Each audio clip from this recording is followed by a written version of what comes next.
Hello and welcome back to SpriteGuard Plays HyperRogue.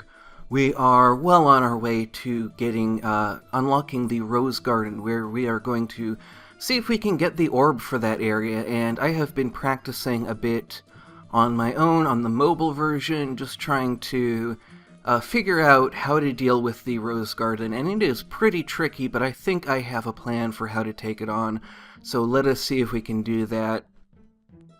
And to begin with, I think I want to grab the next 15 Phoenix Feathers that we need in order to have Orbs of Safety spawning everywhere. They'll still not be especially common, but they can be very, very useful sometimes. You know, we can't rely on them, but we can certainly have them available. And so, just as quickly as I can, we're going to gather those up. Should not take very long. This is an area that is usually pretty easy to navigate. And it looks like we just need 2 more. I'm not sure I want to go into the living cave, though. And we have it right here, which is appealing. And we have this Orb of Earth, which will let us pretty much go around as though this were any land. And we can search out an exit for ourselves pretty easily. Though this Orb of Earth will run out eventually, and at that point we will be confined to the caverns. But I think we will do okay regardless. I'm not too worried about not being able to find an exit. And there we go, we found one already. So that is kind of the value of having the Orb of Earth in the living cave, is it lets you navigate so much more freely, so much more smoothly. So we still need 5 more treasures in order to unlock the Rose Garden. And I think the desert is probably as good a place as any to do that. And it might be good to get all 10 from the desert at some point. I don't think that's a very high priority, because the Orb of Shielding doesn't really last long enough to be worthwhile. But as we kind of get later into the game, we are going to need more things. Specifically, in order to unlock the Crossroads Type 4 and Chaos mode, we are going to need to get 200 treasures. And the desert is a place where we can get a few more treasures pretty easily. So, we are now on the lookout for a Rose Garden, and it looks like we have one here. So, the rules are, every, I believe, 8 turns, each 8 turns, each rose bush at distance at most 5 from you will release a wave of alluring scent.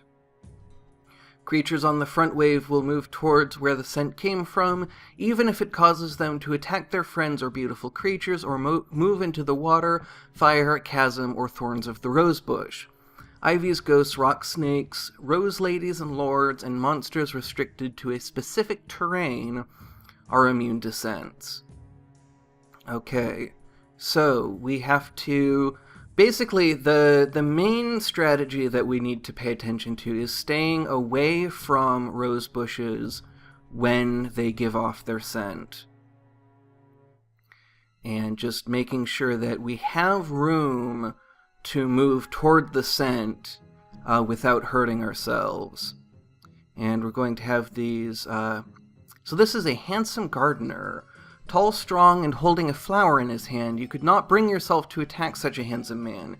Each 8 turns, and that's just the description of the terrain. So, we can't fight this guy. I'm not sure what we can do, because he is chasing after us. And we can see, is he going to leave the garden? It looks like he will not leave the garden, and so that is probably our best bet for escaping him, is to just leave and then come back. And of course that will require... so we're not quite getting out of his...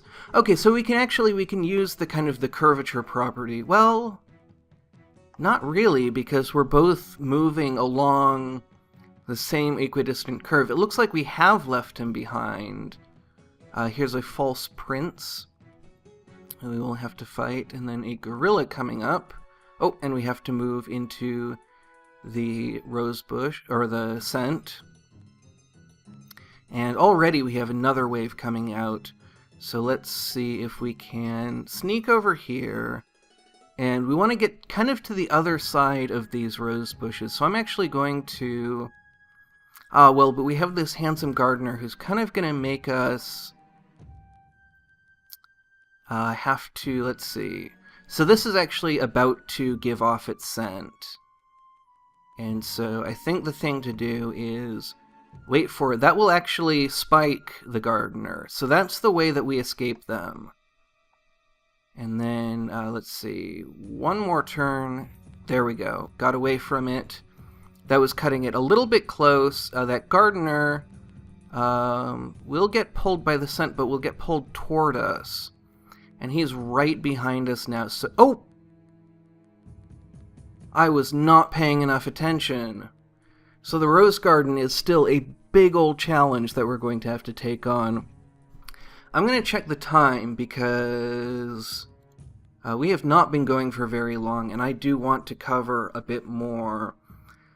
So let's see. What can we do now? Because really we're back at the beginning. We have to kind of go through a lot of the starting stuff once again. To even be able to get to the rose garden is going to take us a little while. So we have to kind of regroup and reconsider our approach and just, go through everything, all of the basic stuff. I did not mean to take an 11th ice diamond, though it does not make a huge difference. Let us head into this living cave and gather up the gold from there. And then after that, we will probably go after phoenix feathers. And I'm going to be moving quite fast, even though I'm probably not actually able to play as fast as I think I can.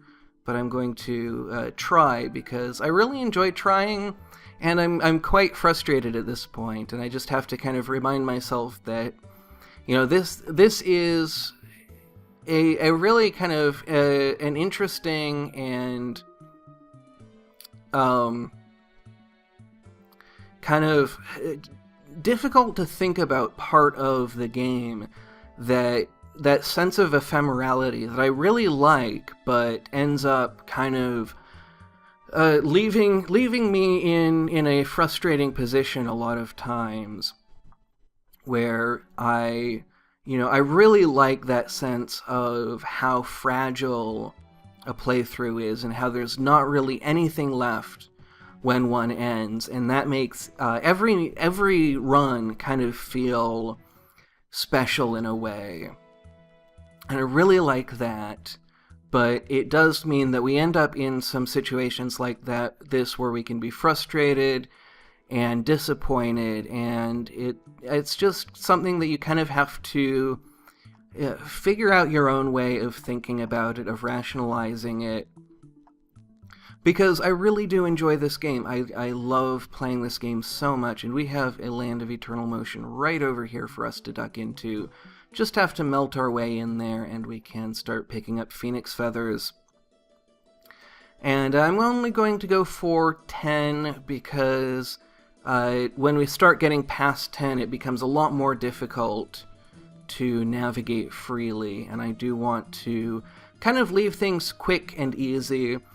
And kind of one of the things that I have to do here is I have to kind of recalibrate my expectations and think once again about what it is that I want to do and what it is that I'm doing right now. And what it is I'm doing right now is playing quickly, and playing quickly is kind of its own form of interest. And I did pick up a couple more phoenix feathers than I intended to, because I was... I can play quickly, and I can talk, and I can play while I'm talking, but I can only do 2 of those at once. I can either play quickly, or I can play while talking. And when I try to do both at the same time, I think is when I run into problems. And so, kind of coming back to the themes of self-examination and self-improvement, I have on the one side the opportunity to kind of examine the emotions that are coming out, not even so much because we lost this run in particular, but because I've lost so many runs in the second episode recently. I've kind of had a string of them. And kind of examining, how do I interpret that? What does that mean to me? And of course, it doesn't mean that much. This game is very tricky, and I know that my biggest weakness is not paying enough attention, and that is kind of the thing that I most need to pay attention to and have the most room to improve at. And I kind of have to think about, this doesn't mean anything really significant other than just that I've had, a run of bad play, and that is something that happens. I often refer to kind of the randomness of being alive. When I'm playing more dexterity-oriented games, I talk about the randomness of my hands. The whole idea that, my own ability and performance is going to fluctuate. And no matter how good I get at this game, it's always going to fluctuate. And I'm always going to have strings of good play and bad play, and it's just a matter of kind of carrying on through all of that. So in the next episode, we're going to get right back at it, try it again. We will once again need to gather up about 30 treasures and then head into the Rose Garden and try to be a bit more careful, take things a bit more slowly. But until then, thank you very much for watching and have a great rest of your day.